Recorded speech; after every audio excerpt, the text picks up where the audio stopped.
இந்த வீடியோவில் என்ன பார்க்க போகிறோன்னா முக்கியமான அரசியல் செய்தியை தான் பார்க்க போகிறோம். 1 இல்லை 2 இல்லை மொத்தம் 21 கேள்வி. விஜயின் முதல் அரசியல் கட்சி மாநாட்டுக்கு செக் வைத்த போலீசார். பிரபல நடிகரான விஜய் தமிழக வெற்றிக் கழகம் என்ற கட்சியை தொடங்கியுள்ளார். சமீபத்தில் தான் கட்சி கொடியும் பாடலும் அறிமுகப்படுத்தப்பட்டது. வருகிற 23ஆம் தேதி விக்கிரவாண்டியில் தனது முதல் அரசியல் மாநாட்டை நடத்த விஜய் திட்டமிட்டுள்ளார். இதற்காகவே மாவட்ட ஆட்சியர் அலுவலகம், போலீஸ் சூப்பிரண்டு அலுவலகத்தில் சுமார் 85 ஏக்கர் நிலப்பரப்பு தேர்வு செய்யப்பட்டு மாநாடு நடத்த அனுமதி கோரி மனு அளிக்கப்பட்டுள்ளது. இந்த நிலையில் Villupuram D. S. P. Suresh மாநாடு நடைபெறும் இடத்தில் மேடை நீளம், அகலம் என்ன, எந்த பகுதியில் இருந்து எவ்வளவு பேர் வருகை புரிவார்கள், இருக்கைகள் எவ்வளவு அமைக்கப்பட உள்ளது என கேள்வி எழுந்துள்ளது.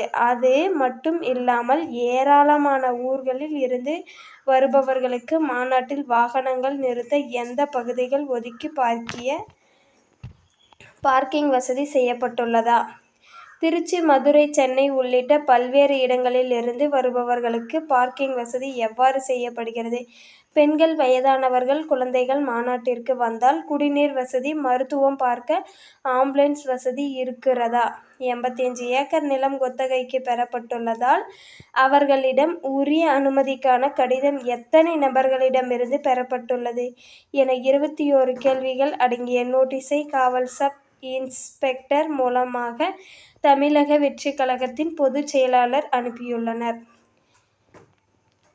இந்த கேள்விகளுக்கு தமிழக வெற்றிக் கழகம் பதில் அளித்த பிறகு அனுமதி அளிக்கப்படுமா, மறுக்கப்படுமா என்பது தெரியும்.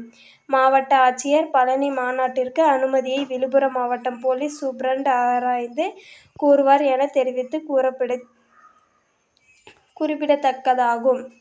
இந்த சேனலை பிடிச்சிருந்தா சப்ஸ்கிரைப் பண்ணிக்கோங்க, கூடவே ஒரு லைக்கும் போட்டுக்கோங்க. அப்போ தான் இந்த மாதிரி முக்கியமான செய்திகளை இந்த சேனலில் பார்க்க முடியும்.